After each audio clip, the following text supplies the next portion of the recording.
বিসমিল্লাহির রহমানির রহিম। দারুল নূর শহরের এক রাতের আগুন এমন এক সত্য প্রকাশ করেছিল যা ছিল বহু বছর ধরে আল্লাহর পরিকল্পনায় লুকানো। গল্প শুরু হওয়ার আগে ছোট্ট অনুরোধ, আমাদের চ্যানেলটি সাবস্ক্রাইব করে নতুন গল্পের জন্য প্রস্তুত থাকুন। তাহলে চলুন শুরু করা যাক। অনেক অনেক বছর আগে মরুভূমি আর নদীর মাঝামাঝি এক বিস্ময়কর পুরনো শহর ছিল। তার নাম দারুল নূর। শহরটি এত পুরনো ছিল যে কেউ ঠিক করে বলতে পারত না এটি কবে গড়ে উঠেছিল। ইতিহাসবিদরা বলতো কয়েক শত বছর আগে এখানে বণিকেরা কাফেলা নিয়ে আসত। দূর দূরান্ত থেকে মানুষ এসে বাজার বসাতো আর মসজিদের মিনার থেকে আজান ভেসে যেত মরুভূমির বাতাসে। দারুল নূরের ঘরবাড়ি ছিল মাটির তৈরি, কিছু ছিল পাথরের। সরু সরু রাস্তা, রাস্তার পাশে খেজুর গাছ আর মাঝখানে বড় বাজার, যেখানে প্রতিদিন ভোর থেকে সন্ধ্যা পর্যন্ত মানুষের ভিড় লেগে থাকত। এই শহরেই বাস করত এক যুবক, তার নাম ইউসুফ। বয়স ছিল মাত্র 23 বছর। শান্ত স্বভাবের, পরিশ্রমী আর খুব ইমানদার একজন মানুষ ছিল সে। ইউসুফের বাবা ছিলেন একজন কাঠমিস্ত্রি আর মা ছিলেন খুব ধার্মিক নারী। ছোটবেলা থেকেই তারা ইউসুফকে শিখিয়েছিলেন, মানুষ যত পরিকল্পনাই করুক, শেষ পরিকল্পনা আল্লাহরই।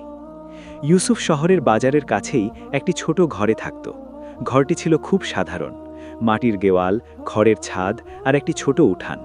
উঠানে একটি ডালিম গাছ ছিল, যেটা তার বাবা নিজ হাতে লাগিয়েছিলেন। প্রতিদিন ফজরের নামাজ পড়ে ইউসুফ কাজে বের হয়ে যেত। সে কাঠের কাজ শিখেছিল তার বাবার কাছ থেকে। শহরের মানুষ দরজা, জানালা, খাট কিংবা আলমারি বানাতে তাকে ডাকত। কাজের প্রতি তার এত মনোযোগ ছিল যে সবাই তাকে বিশ্বাস করত। কিন্তু একদিন এমন একটি ঘটনা ঘটল যা পুরো শহরের জীবন বদলে দিল। সেদিন ছিল গ্রীষ্মের একটি অস্বাভাবিক গরম রাত। বাতাসে যেন অদ্ভুত এক অস্থিরতা ছিল। রাত গভীর হয়ে এলে শহরের বেশিরভাগ মানুষ ঘুমিয়ে পড়েছিল। হঠাৎ করে মধ্যরাতের দিকে দারুল নূরের আকাশে লাল আলো দেখা গেল। প্রথমে কেউ বুঝতে পারেনি কি হচ্ছে। তারপর শোনা গেল মানুষের চিৎকার, আগুন, আগুন! কয়েক মুহূর্তের মধ্যেই খবর ছড়িয়ে পড়ল শহরের দক্ষিণ পাশে একটি ঘরে আগুন লেগেছে। মানুষ দৌড়ে সেখানে পৌঁছল, কিন্তু তারা গিয়ে দেখল আগুনটি সাধারণ কোনো আগুন নয়, পুরো ঘরটি ভয়ঙ্করভাবে জ্বলছে। আগুনের শিখা এত উঁচু হয়ে উঠছিল যে মনে হচ্ছিল আকাশ ছুঁয়ে ফেলবে। আর সেই ঘরটি ছিল ইউসুফের ঘর। যখন খবরটি বাজারের দিকের লোকেরা শুনল, তখন ইউসুফ সেখানে কাজ করছিল। কেউ দৌড়ে এসে তাকে বলল, ইউসুফ, তোমার ঘরে আগুন! শুনে তার হাত থেকে কাঠের সরঞ্জাম পড়ে গেল। সে কিছু না বলেই দৌড়ে বাড়ির দিকে ছুটল। যখন সে সেখানে পৌঁছালো, তখন চারদিকে মানুষ ভিড় করে দাঁড়িয়ে আছে। কেউ পানি ঢালছে, কেউ বালতি নিয়ে দৌড়াচ্ছে, কেউ চিৎকার করছে। কিন্তু আগুন যেন কিছুতেই থামছিল না। ইউসুফ ভিড় ঠেলে সামনে এগিয়ে গেল। তার চোখের সামনে তার শৈশবের ঘরটি আগুনে পুড়ে যাচ্ছে। ডালিম গাছটি আগুনের তাপে কাঁপছে। খড়ের ছাদ ভেঙে পড়ছে। এক মুহূর্তের জন্য তার মনে হলো সব শেষ। সে হতভম্ব হয়ে দাঁড়িয়ে রইল। কিন্তু তখনই একজন বৃদ্ধ মানুষ তার কাঁধে হাত রাখলেন। বৃদ্ধটির নাম ছিল হাকিম সালেহ। তিনি শহরের একজন জ্ঞানী মানুষ ছিলেন। অনেকেই বলতো তার অন্তর্দৃষ্টি খুব গভীর। তিনি ধীরে ধীরে বললেন, ইউসুফ, ধৈর্য ধরো। মানুষের চোখে যা বিপদ, অনেক সময় আল্লাহর পরিকল্পনায় তার রহমত হয়ে আসে। ইউসুফ কিছু বলতে পারল না। তার চোখে জল এসে গেল। আগুন আরও কিছুক্ষণ জ্বলল। অবশেষে ভোরের আগে আগুন ধীরে ধীরে নিভে গেল। কিন্তু তখন আর কিছুই অবশিষ্ট ছিল না। ইউসুফের ঘর পুরোপুরি পুড়ে ছাই হয়ে গেছে। শহরের মানুষ সবাই দুঃখ পেল। অনেকেই এসে তাকে সান্ত্বনা দিল। কেউ বলল নতুন ঘর বানাতে সাহায্য করবে, কেউ বলল খাবার দেবে। কিন্তু ইউসুফের মনে তখন শুধু একটি প্রশ্ন ঘুরছিল, কেন? সে সারা রাত এক জায়গায় বসেছিল। ভোরের আলো উঠতেই সে দেখল ছাইয়ের নিচে কিছু একটা চকচক করছে। প্রথমে সে ভেবেছিল কোনো পোড়া লোহা, কিন্তু কাছে গিয়ে দেখল মাটির নিচ থেকে একটি ধাতব বাক্সের কোণা বের হয়ে আছে। সে অবাক হয়ে গেল। এই বাক্সটি সে আগে কখনো দেখেনি। লোকজনও জড়ো হয়ে গেল। ধীরে ধীরে ছাই সরিয়ে বাক্সটি বের করা হলো। বাক্সটি খুব পুরনো ছিল। তাতে অদ্ভুত কিছু চিহ্ন খোদাই করা ছিল। হাকিম সালেহ বাক্সটির দিকে তাকিয়ে গভীরভাবে বললেন, এটা সাধারণ কিছু নয়। লোকেরা অবাক হয়ে তাকিয়ে রইল। ইউসুফের হৃদয় জোরে ধকধক করতে লাগল। তার ঘর পুড়ে গেছে, কিন্তু সেই আগুনের নিচে লুকিয়ে ছিল একটি রহস্য। এবং কেউ তখনও জানত না এই বাক্সটি এমন এক ঘটনার সূচনা করতে যাচ্ছে যা শুধু ইউসুফের জীবন নয়, পুরো দারুল নূর শহরের ভাগ্য বদলে দেবে। ইউসুফ ধীরে ধীরে বাক্সটি ঢাকনার দিকে হাত বাড়াল। চারপাশে নিস্তব্ধতা, সবাই শ্বাস বন্ধ করে তাকিয়ে আছে। ঠিক তখনই হাকিম সালেহ বললেন, খোলার আগে মনে রেখো, কখনো কখনো আল্লাহ আগুনের মাধ্যমেও মানুষের জন্য পথ খুলে দেন। ইউসুফ থেমে গেল। তার মনে এক অদ্ভুত অনুভূতি হল, ভয়, কৌতূহল আর এক অজানা আশা। সূর্যের প্রথম আলো তখন দারুল নূরের আকাশে উঠছে, আর সেই আলোয় দাঁড়িয়ে ছাইয়ের মাঝখানে ইউসুফ ধীরে ধীরে বাক্সটি ঢাকনা খুলতে শুরু করল। কিন্তু তখনও কেউ জানত না এই বাক্সের ভেতরে কি আছে, আর কেন আল্লাহর পরিকল্পনায় একটি ঘর আগুনে পুড়ে যাওয়া দরকার ছিল। ভোরের আলো ধীরে ধীরে ছড়িয়ে পড়ছিল প্রাচীন শহর দারুল নূরের আকাশে। আগের রাতের ভয়ঙ্কর আগুনের ধোঁয়া এখনও বাতাসে হালকাভাবে ভাসছিল। মানুষের মুখে ক্লান্তি, বিস্ময় এবং কৌতূহল সবকিছু একসাথে মিশেছিল। ইউসুফ দাঁড়িয়েছিল নিজের পুড়ে যাওয়া ঘরের সামনে। চারদিকে ছাই, পোড়া কাঠ আর ভেঙে পড়া দেয়ালের অবশিষ্টাংশ। কিন্তু সেই ধ্বংসস্তূতে মাঝখানে ছিল একটি অদ্ভুত জিনিস, পুরনো ধাতব বাক্সটি। লোকজন গোল হয়ে দাঁড়িয়ে আছে। সবাই অপেক্ষা করছে বাক্সের ভিতরে কি আছে দেখার জন্য। ইউসুফের হাত কাঁপছিল। তার মনে হচ্ছিল এই বাক্সটি হয়তো তার জীবনের সব কিছু বদলে দিতে পারে। বৃদ্ধ হাকিম সালে আবার বললেন, বিসমিল্লাহ বলে খোলো। ইউসুফ ধীরে ধীরে বলল, বিসমিল্লাহির রহমানির রহিম। তারপর সে ধাতব ঢাকনাটি তুলে দিল। ঢাকনাটি খোলার সাথে সাথে ভিতর থেকে ধুলোর একটি হালকা মেঘ বেরিয়ে এলো। সবাই ঝুঁকে তাকালো। বাক্সের ভিতরে ছিল তিনটি জিনিস: একটি পুরনো চামড়ার মোড়ানো বই, একটি ছোট কাপড়ের থলি, আর একটি অদ্ভুত নকশা আঁকা মানচিত্র। লোকজন বিস্ময়ে একে অপরের দিকে তাকালো। ইউসুফ বইটি হাতে তুলল।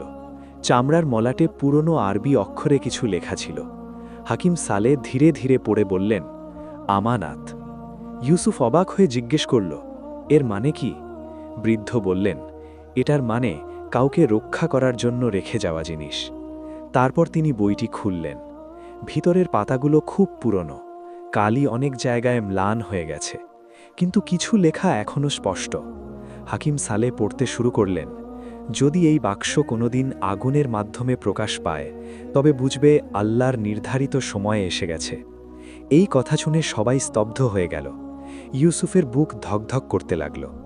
বইয়ের পরের লাইনগুলোতে লেখা ছিল, এই শহর দারুল নূরের নিচে একটি গোপন ইতিহাস লুকিয়ে আছে। বহু বছর আগে এখানে এক ভয়ঙ্কর বিপদ নেমে এসেছিল। তখন কিছু নেককার মানুষ একটি গোপন সত্য লুকিয়ে রাখে, যাতে শহর রক্ষা পায়। লোকেরা ফিসফিস করতে লাগল। কেউ বলল, গোপন সত্য। কেউ বলল, শহরের নিচে কিছু আছে। হাকিম সালেহ পড়া চালিয়ে গেলেন, যে মানুষ এই বাক্স খুঁজে পাবে তাকে তিনটি চিহ্ন অনুসরণ করতে হবে: আগুনের ঘর, পুরনো কূপ আর ভাঙা মিনারের ছায়া। শুনে ইউসুফের শরীর কাঁপল। সে বলল, কিন্তু কেন আমি? হাকিম সালেহ শান্তভাবে বললেন, কারণ তোমার ঘরেই বাক্সটি লুকানো ছিল। এবার সবাই বুঝতে পারল এটা কেবল একটি দুর্ঘটনা নয়, এটা যেন কোনো পরিকল্পনার অংশ। ইউসুফ এবার কাপড়ের ছোট থলিটি খুলল। ভেতর থেকে বের হলো একটি পুরনো রূপার মুদ্রা। কিন্তু মুদ্রাটি সাধারণ ছিল না। তাতে খোদাই করা ছিল একটি প্রতীক, একটি আগুনের শিখা, আর তার উপরে একটি অর্ধচন্দ্র। হাকিম সালেহ মুদ্রাটি দেখে বললেন, এই প্রতীক আমি আগে দেখেছি। সবাই অবাক হয়ে তাকালো। তিনি ধীরে ধীরে বললেন, শহরের উত্তরের ভাঙা মিনারে এই একই চিহ্ন খোদাই করা আছে। এবার ইউসুফ মানচিত্রটি খুলল। মানচিত্রটি ছিল খুব অদ্ভুত। দারুল নূরের রাস্তা, কূপ, বাজার সব আঁকা আছে, কিন্তু তিনটি জায়গায় লাল চিহ্ন দেওয়া। প্রথমটি ইউসুফের ঘর, দ্বিতীয়টি পুরনো কূপ, তৃতীয়টি উত্তরের ভাঙা মিনার। লোকেরা বিস্ময়ে চুপ হয়ে গেল। ইউসুফ ধীরে ধীরে বলল, তাহলে আমাকে কি সেখানে যেতে হবে? হাকিম সালেহ বললেন, হ্যাঁ, কিন্তু এটা সহজ হবে না। ঠিক তখনই ভিড়ের পিছন থেকে একজন লোক এগিয়ে এলো। তার নাম ছিল করিম। সে শহরের একজন ব্যবসায়ী ছিল, কিন্তু তার স্বভাব ছিল একটু লোভী। সে মুদ্রাটির দিকে তাকিয়ে বলল, হয়তো এটা কোনো গুপ্তধলের মানচিত্র। লোকেদের মধ্যে উত্তেজনা ছড়িয়ে পড়ল। কেউ কেউ বলল, ধন থাকলে শহর ধনী হয়ে যাবে। কিন্তু হাকিম সালেহ মাথা নাড়লেন। তিনি বললেন, সব রহস্য ধন সম্পদের জন্য নয়, কিছু রহস্য মানুষের ঈমান পরীক্ষা করার জন্যেও হয়। সেই দিন বিকেলে ইউসুফ একা বসেছিল মসজিদের উঠানে। তার জীবন এক রাতেই বদলে গেছে। তার ঘর নেই, কিন্তু তার সামনে একটি রহস্যের দরজা খুলে গেছে। সে আকাশের দিকে তাকিয়ে ধীরে ধীরে বলল, হে আল্লাহ, যদি এটা আপনার পরিকল্পনা হয় তবে আমাকে সঠিক পথ দেখান। ঠিক তখনই মসজিদের মিনার থেকে মাগরিবের আজান ভেসে উঠল। শহর ধীরে ধীরে সন্ধ্যার অন্ধকারে ঢেকে গেল। আর সেই অন্ধকারের মাঝেই ইউসুফ সিদ্ধান্ত নিল সে পরের দিন সকালে পুরনো কূপে যাবে। কিন্তু সে জানত না, কেউ একজন তাকে গোপনে অনুসরণ করার পরিকল্পনা করছে। আর সেই মানুষটি ছিল করিম। কারণ তার মনে একটাই চিন্তা, যদি সত্যিই কোনো গুপ্তধন থাকে তাহলে সে সেটা একাই পেতে চায়। রাত গভীর হয়ে এলো। দারুল নূরের আকাশে তারারা জ্বলতে লাগল। কিন্তু শহরের শান্ত আকাশের নিচে একটি বড় রহস্য ধীরে ধীরে জেগে উঠছিল। আগুনে পুড়ে যাওয়া একটি ঘর সেই রহস্যের দরজা খুলে দিয়েছে। আর এখন সেই দরজা দিয়ে ইউসুফ পা বাড়াতে যাচ্ছে এক এমন পথে যেখান থেকে তার জীবন আর কখনো আগের মতো হবে না। সকালের সূর্য তখন দারুল নূর শহরের ওপর ধীরে ধীরে আলো ছড়িয়ে দিচ্ছিল। আগের রাতের ঘটনার পর শহরের মানুষ এখনও বিস্ময়ে ছিল। ইউসুফের পুড়ে যাওয়া ঘর, রহস্যময় বাক্স আর সেই মানচিত্র সবকিছু যেন এক অদ্ভুত গল্পের সূচনা করেছে। ইউসুফ ফজরের নামাজ পড়ে মসজিদের উঠানে বসেছিল। তার সামনে সেই পুরনো মানচিত্রটি খোলা ছিল। সে বারবার তিনটি চিহ্নের দিকে তাকাচ্ছিল: আগুনে পুড়ে যাওয়া ঘর, পুরনো কূপ আর উত্তরের ভাঙা মিনার। হাকিম সালেহ ধীরে ধীরে তার পাশে এসে বসলেন। তিনি বললেন, আজ তুমি প্রথম চিহ্নের পথে যাবে। ইউসুফ মাথা নাড়ল। পুরনো কূপে। শহরের দক্ষিণ দিকে একটি পরিত্যক্ত কূপ ছিল। বহু বছর আগে সেই কূপ থেকে মানুষ পানি তুলত, কিন্তু পরে সেখানে অদ্ভুত ঘটনা ঘটতে শুরু করেছিল বলে লোকেরা সেই কূপ ব্যবহার করা বন্ধ করে দেয়। কেউ বলতো রাতে সেখানে অদ্ভুত শব্দ শোনা যায়, কেউ বলতো কূপের ভেতর অন্ধকার খুব গভীর। তাই অনেক বছর ধরে কূপটি একা পড়েছিল। ইউসুফ মানচিত্রটি ভাঁজ করে নিজের কাপড়ের ভিতরে রাখল। তারপর সে হাঁটতে শুরু করল। দারুল নূরের সরু রাস্তা দিয়ে সে এগিয়ে যেতে লাগল। বাজার তখনও পুরোপুরি জেগে ওঠেনি। কিছু দোকান খোলা হচ্ছে, খেজুরের ঝুড়ি সাজানো হচ্ছে, কিন্তু ইউসুফের মন অন্যদিকে। তার মনে হচ্ছিল আজ কিছু বড় ঘটনা ঘটবে। সে জানত না একটু দূরেই আরেকজন তাকে গোপনে অনুসরণ করছে। সে ছিল করিম। করিম দূর থেকে সব কিছু দেখছিল। তার মনে লোভ কাজ করছিল। যদি সত্যি গুপ্তধন থাকে তাহলে সে সেটা একাই নিতে চায়। অল্প সময়ের মধ্যেই ইউসুফ শহরের দক্ষিণ প্রান্তে পৌঁছাল। সেখানে দাঁড়িয়ে আছে সেই পুরনো কূপ। চারপাশে শুকনো ঘাস, ভাঙা পাথর আর নিস্তব্ধতা। কূপের দেয়ালে শ্যাওলা জমে গেছে। ইউসুফ কাছে গিয়ে দাঁড়াল। সে নিচের দিকে তাকালো। ভেতরে গভীর অন্ধকার। সে চারপাশে তাকালো। তারপর মানচিত্রটি বের করল। মানচিত্রে স্পষ্ট লেখা, কূপের ছায়া যেখানে পড়ে সেখানেই দরজা। সে সূর্যের দিকে তাকালো। কূপের পাশে মাটিতে একটি ছায়া পড়েছে। ইউসুফ সেই জায়গায় গিয়ে মাটি সরাতে লাগল। কিছুক্ষণ পরে তার হাত শক্ত কিছুতে লাগল। সে মাটি সরিয়ে দেখল পাথরের একটি ঢাকনা। পাথরটির ওপর সেই একই প্রতীক খোদাই করা, আগুনের শিখা আর অর্ধচন্দ্র। তার হৃদয় জোরে ধকধক করতে লাগল। সে ধীরে ধীরে পাথরটি সরালো। নিচে একটি সরু সিঁড়ি দেখা গেল, অন্ধকার সিঁড়ি যা নিচের দিকে নেমে গেছে। ঠিক তখনই পিছন থেকে করিম এসে পড়ল। সে বলল, আমি জানতাম কিছু একটা আছে। ইউসুফ অবাক হয়ে তাকালো। করিম বলল, আমিও নিচে যাচ্ছি। ইউসুফ কিছুক্ষণ চুপ করে থাকল। তারপর বলল, যদি এটা আল্লাহর পরীক্ষা হয় তাহলে আমাদের সৎ থাকতে হবে। করিম কিছু বলল না। তারা দুজন মশাল জ্বালিয়ে সিঁড়ি বেয়ে নিচে নামতে লাগল। সিঁড়ি অনেক নিচে নেমে গেছে। অবশেষে তারা একটি ছোট কক্ষে পৌঁছাল। কক্ষটি পাথরের তৈরি, মাঝখানে একটি বড় পাথরের সিন্দুক। দেওয়ালে লেখা আছে পুরনো আরবি অক্ষর। ইউসুফ এগিয়ে গিয়ে লেখা পড়ার চেষ্টা করল। লেখা ছিল, এই শহর একসময় ভয়ঙ্কর দুর্ভিক্ষের মুখে পড়েছিল। মানুষ ক্ষুধায় কষ্ট পাচ্ছিল। তখন কিছু নেককার মানুষ শহরের জন্য খাদ্য আর সম্পদ লুকিয়ে রাখে, যাতে সঠিক সময় মানুষকে বাঁচানো যায়। করিম অবাক হয়ে বলল, তাহলে এটা গুপ্তধন? ইউসুফ মাথা নাড়ল। না, এটা মানুষের জন্য রাখা আমানত। তারা সিন্দুকটি খুলল। ভেতরে ছিল অনেক পুরনো স্বর্ণমুদ্রা, রূপার মুদ্রা আর কিছু গুরুত্বপূর্ণ দলিল। দলিলে লেখা ছিল, এই সম্পদ শহরের মানুষের কল্যাণের জন্য ব্যবহার করতে হবে। করিম কিছুক্ষণ চুপ করে দাঁড়িয়ে রইল। তার মনে লোভ জাগছিল। কিন্তু তারপর সে ইউসুফের দিকে তাকালো। ইউসুফের চোখে কোনো লোভ নেই, শুধু দায়িত্ব। করিম ধীরে ধীরে বলল, তুমি ঠিক বলেছিলে, এটা আমাদের জন্য পরীক্ষা। তারা সিন্দুকটি বন্ধ করল, তারপর শহরে ফিরে গেল। যখন তারা সবকিছু শহরের মানুষকে জানালো, সবাই বিস্মিত হয়ে গেল। হাকিম সালেহ বললেন, দেখেছ, আল্লাহর পরিকল্পনা কত অদ্ভুত।